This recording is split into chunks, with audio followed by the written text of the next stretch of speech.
हरे कृष्णा। जय श्री हरि।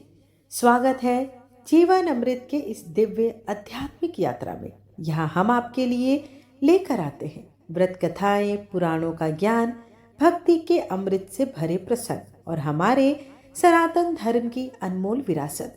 आइए मन को शांत करें, प्रभु के चरणों में अपना ध्यान लगाएं और सुनते हैं आज की पवित्र कथा, जो आपके जीवन में सुख, शांति और दिव्य ज्ञान का प्रकाश भरते। मार्गशीर्ष मास का प्रत्येक अध्याय ज्ञान, भक्ति और पुण्य का संदेश देता है, परंतु अध्याय 14 विशेष रूप से दिव्य रहस्यों को उजागर करता है। इस अध्याय में बताया गया है कि कैसे एक साधक दृढ़ निश्चय, सत्य, संयम और मार्गशीर्ष मास के व्रत पूजन से भगवान श्री कृष्ण तथा नारायण की अनुपम कृपा प्राप्त कर लेता है। अध्याय 14 यह भी समझाता है कि मार्गशीर्ष मास में किया गया जप, पूजन, दीपदान और दान कैसे जन्म जन्मांतर के पापों का नाश कर जीवन में अद्भुत सौभाग्य और पुण्य का उदय करता है। यह अध्याय हमें प्रेरणा देता है कि भक्ति में किया गया छोटा सा प्रयास भी प्रभु की कृपा को आकर्षित कर लेता है। तो आइए इसी दिव्यता, इसी विश्वास और इसी श्रद्धा के साथ सुनते हैं मार्गशीर्ष महात्म कथा का अध्याय 14। श्री विष्णु भगवान ब्रह्मा जी से बोले कि इस प्रकार मार्गशीर्ष शुक्ल पक्ष में एकादशी व्रत करके दूसरे दिन प्रातःकाल द्वादशी में विद्वानों को यथाविधि उपचारों से मत्स्य उत्सव करना चाहिए। मार्गशीर्ष मास की 10वीं के दिन बुद्धिमान नियम में स्थित होकर यथाविधि देवार्चन कर अग्नि कार्य करे। शुद्ध वस्त्र पहनकर प्रसन्न चित्त से संस्कृत हव्य अन्न को पकाकर नंगे पांव जाए। वहां पुनः पैरों को धोकर 8 अंगुल प्रमाण की दूध वाले वृक्ष की दातुन का भक्षण करे, अर्थात दांतों से कूची बनाकर दांतों को और जीभ को शुद्धता प्रदान करे तथा समस्त आकाश की तरफ देखकर कहे कि मुझ गदाधर का ध्यान करे और जिसके हाथ में शंख, चक्र, गदा विराजमान है और जो किरीटधारी तथा पीतांबरधारी है और कमल समान प्रसन्न मुख है तथा समस्त लक्षणों से युक्त, इस तरह ध्यान कर हाथ में जल लेकर सूर्य नारायण के बिंब में ध्यान कर उसी बिंब के ओर मनुष्य हस्त जल से अर्घ देवे। हे चतुर्भुज, अर्घ देने के समय ऐसा कहें कि हे पुंडरीकाक्ष, आज एकादशी में निराहार रहकर दूसरे दिन मैं भोजन करूंगा। हे अच्युत, आप मेरे रक्षक हैं। इस प्रकार कहकर रात्रि में मेरी मूर्ति के समीप बैठकर विधान से ओम नमो नारायण इस अष्टाक्षर मंत्र का स्वयं जप करें। इसके बाद प्रातःकाल द्वादशी के दिन समुद्र में से मिली हुई निर्मल नदी को जाकर अथवा दूसरी नदी को या तालाब को या गृह में अगर स्नान कर रहे हैं तो उसे भी नियम है कि स्नान करते समय आप अपने जल में पवित्र जल को मिला लें। प्रथम शुद्धि मृतिका को लेकर मनुष्य इस मंत्र से देव देवेश को प्रणाम करके तो मनुष्य उसी समय शुद्ध हो जाता है। मंत्र कहते हैं, हे देवेश, सर्वदा समस्त प्राणियों का आप ही से पालन पोषण होता है। हे सुव्रत, उस सत्य वचन से मेरे जितने पाप हैं उनका नाश करो। ब्रह्मांड में वर्तमान में जितने तीर्थ हैं वे समस्त तीर्थ देवताओं के हाथ से स्पर्श किए गए हैं, इसलिए आपसे स्पर्श की गई और उठाई गई इस मृतिका को मैं ग्रहण करता हूँ। हे करुण, आप में सर्वदा समस्त रस नित्य रूप से स्थित है, इसलिए इस मृतिका को बिना देरी किए गीली करके पवित्र कीजिए। इस तरह मिट्टी और जल को प्रसन्न कर अपने लिए ग्रहण करें और उसमें से 3 पिंड बनाकर पृथ्वी पर रख देवे तथा शेष मिट्टी को शरीर में लेपन करें और उस जल में जिसमें सर्वदा नष्ट कश्यप विचरते हों, ऐसे जल में अच्छी तरह से स्नान कर आवश्यक कर्मों को करने के बाद में मंदिर में जाए। हे महायोगिनी, वहां जाकर नारायण हरिदेव की आराधना करें।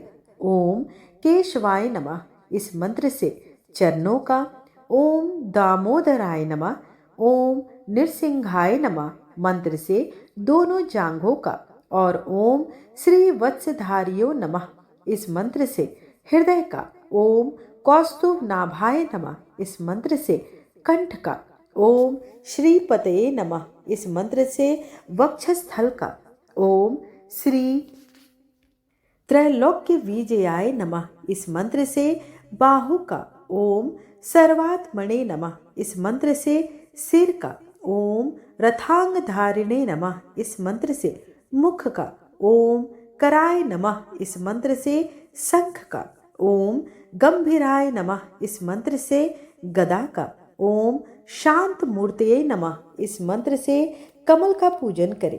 इस प्रकार देवेश प्रभु नारायण देव का पूजन करके पुनः नारायण देव के सामने 4 घंटों का विद्वान स्थापन करें और उन घटों को जल से भरकर तथा माला फूल से युक्त करें और श्वेत चंदन से लेपित कर और आम्र पल्लव से युक्त कर श्वेत चंदन से आच्छादित करें तथा स्वर्ण सहित तिल से पूर्ण ताम्रपान को घंटों के ऊपर रख दे। ये चारों घट 4 समुद्र माने गए हैं। उन घटों के मध्य भाग में सवस्त्र सुंदर पीठ स्थापित करें। इस पीठ पर सुवर्ण रजत ताम्र अथवा काष्ठ का पात्र स्थापित करें और उस पात्र में जल भरकर सुवर्ण के बने मत्स्य रूप जनार्दन देव भगवान को स्थापित करें तथा मत्स्य भगवान को अंगों से युक्त कर श्रुति वेद स्मृति से विभूषित कर अनेक प्रकार के भक्ष्य पदार्थ और फूल और पुष्पों से शोभित करें। गंध धूप वस्त्रों से यथाविधि पूजन करके कहें, हे देव, जैसे रसातल में गए वेदों को आपने उद्धार किया, हे केशव, वैसे ही मत्स्य रूप से मेरा भव सागर से उद्धार करे। इस तरह कहकर समस्त भगवान के सामने जागरण करें। अपने सामर्थ्य के अनुसार प्रातःकाल होने पर उन 4 घटों को 4 ब्राह्मणों को दे दें। पूर्व दिशा में स्थापित घट को बृहवृक्ष शाखाध्यायी को देवे और दक्षिण में स्थित घट को छांदोग्य शाखाध्यायी को देवे तथा पश्चिम में स्थित घट को यजुः शाखाध्यायी को देवे और उत्तर में स्थित घट को इच्छा अनुसार कोई भी ब्राह्मण को दे सकते हैं। यही विधि कही गई है। पूर्व के घट से ऋग्वेद भगवान प्रसन्न होते हैं, दक्षिण के घट से सामवेद भगवान प्रसन्न होते हैं, पश्चिम के घट से यजुर्वेद भगवान प्रसन्न होते हैं और उत्तर के घट से अथर्ववेद भगवान प्रसन्न होते हैं। इस क्रम योग से प्रत्येक के लिए प्रसन्न हो ऐसा कहें। सुवर्ण के मत्स्य रूप भगवान को आचार्य के लिए देवे और क्रम से गंध वस्त्र आदि विधिवत पूजन करके देवे। जो इस रहस्य सहित विधान को मंत्र पूर्वक करता है और विधिवत ज्ञान आदि और दान आदि देता है तो उसको कोटि गुना फल प्राप्त होता है। जो गुरु को देने के लिए निश्चय कर लेता है लेकिन बाद में किसी मोह में पड़कर अगर नहीं देता है तो वह पुरुषों में अधम कोटि में जन्म लेता है और नरक की यातना को भी भोगता है। जो विधान का उपदेश प्रदान करता है और उसको विद्वानों ने गुरु कहा है, इस विधान से दानादि करे और द्वादशी को मेरी पूजा करे। अनेक प्रकार के उत्तम अन्न से ब्राह्मणों को भोजन करवा के अपने सामर्थ्य अनुसार दक्षिणा देवे। बाद में वह मनुष्य स्वयं जितेंद्रिय और मौन होकर विप्रों के साथ भोजन करे। जो मनुष्य इस विधि से मत्स्य भगवान का उत्सव करता है, ये सत्य वचन पालन करने वालों में श्रेष्ठ उस मनुष्य के पुण्य फल को मैं आगे भी कहूँगा, आप सुनिए। यदि सहस्त्र मुख होवे, हे महाव्रत, और आयु ब्रह्मा के तुल्य जिस पुरुष की होवे तो वह इस धर्म के फल को कहने में समर्थ हो सकता है। जो मनुष्य इस श्रेष्ठ द्वादशी कल्प को भक्ति से श्रवण करता है और अथवा जो इसका श्रवण करता है और दूसरों को कराता है, वह समस्त पापों से मुक्त हो जाता है। इस प्रकार मार्क्सिस्ट महात्मा कथा का 14वां अध्याय यहीं पर समाप्त हुआ। आइए अब भगवान विष्णु की चालीसा का पाठ करते हैं और समापन आरती के साथ करते हैं। आप सभी पर भगवान श्री हरि की कृपा दृष्टि बनी रहे। आप सभी से अनुरोध है कि कथा को संपूर्ण सुने और हो सके तो दिल से कमेंट बॉक्स में हरे कृष्णा लिखकर एक सकारात्मक ऊर्जा का आदान प्रदान अवश्य करें। विष्णु सुनिए विनय सेवक की चितलाए, कीरत कुछ वर्णन करूं, दीजे ज्ञान बताए। नमो विष्णु भगवान खरारे, कष्ट न सावन अखिल बिहारी। प्रबल जगत में शक्ति तुम्हारी, त्रिभुवन फैल रही उजियारी। सुंदर रूप मनोहर सूरत, सरल स्वभाव मोहनी मूरत। तन पर पीतांबर अति सोहत, वैजयंती माला मनमोहत। शंख चक्र कर गदा विराजे, दैत्य दैत्य असुर दल भाजे। सत्य धर्म मद लोभ न काजे, काम क्रोध मद लोभ न छाजे। संत भक्त संजन मनरंजन, दनुज असुर दुष्टन दल गंजन। सुख उपजाए कष्ट सब भंजन, दोष मिटाए करत जन सज्जन। पाप काट भव सिंधु उतारन, कष्ट नाश कर भक्त उबारन। करत अनेक रूप प्रभु धारण, केवल आप भक्ति के कारण। धरणी धेनु बन तुम ही पुकारा, तब तुम रूप राम का धारा। भार उतार असुर दल मारा, रावण आदि को संहारा। आप वराह रूप बनाया, हिरण्याक्ष को मार गिराया। धर्म तस्य तन सिंधु बनाया, 14 रत्नन को निकलाया। अमिलक असुरन द्वंद मचाया, रूप मोहनी आप दिखाया। देवन को अमृत पान कराया, असुरन को छवि से बहलाया।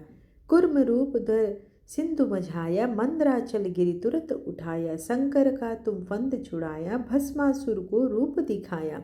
वेदन को जब असुर डुबाया, कर प्रबंध उन्हें ढूंढवाया। मोहित बनकर खल ही नचाया, उस ही कर से भस्म कराया। असुर जलंधर अति बलिदाई, शंकर से उन किन्ह लड़ाई। हार पार शिव सकल बनाई, किन सत से छल खल कल जाई। सुमिरन किन तुम्हें शिवरानी, बतलाई सब विपत कहानी। तब तुम बने मुनीश्वर ज्ञानी, वृंदा की सब सूरति भुलानी। देखत तीन दनुज सैतानी, वृंदा आए तुम्हें लपटानी। हो स्पर्श धर्म क्षति मानी, हना असुर उर शिव सैतानी। तुमने ध्रुव प्रहलाद उबारे, हिरण्याकुश आदि खल मारे। गणिका और अजामिल तारे, बहुत भक्त भव सिंधु उतारे। हरहु सकल संताप हमारे, कृपा करहु हरि सिरजनहारे। देखहु मैं निज दरस तुम्हारे, दिन बंधु भक्तन हितकारे। चाहता आपका सेवक दर्शन, करहु दया अपनी मधुसूदन। जानू नहीं योग्य सब पूजन, होय यज्ञ स्तुति अनुमोदन। शील दया संतोष सुलक्षण, विदित नहीं व्रत बोध विलक्षण। करहूँ आपका किस विधि पूजन, कुमति विलोक होत दुख भीषण। करहूँ प्रणाम कौन विधि सुमिरन, कौन भांति में करहूँ समर्पण। सुर मुनि करत सदा सेवकाई, हर्षित रहत परम गति पाई। दिन दुखीन पर सदा सहाय, निज जन जान लेव अपनाई। पाप दोष संताप नसाओ, भव बंधन से मुक्त कराओ। सूत संपत्ति दे सुख उपजाओ, निज चरणन का दास बनाओ। निगम सदा ये विनय सुनाए, पढ़े सुने जो जन सुख पावे। आइए अब भगवान की आरती करते हैं। ओम जय जगदीश हरे, स्वामी जय जगदीश हरे। भक्त जनों के संकट क्षण में दूर करे। ओम जय जगदीश हरे। जो ध्यावे फल पावे, दुख बिन से मन का सुख। संपत्ति घर आवे, कष्ट मिटे तन का। ओम जय जगदीश हरे। मात पिता तुम मेरे, शरण गहूँ मैं किसकी।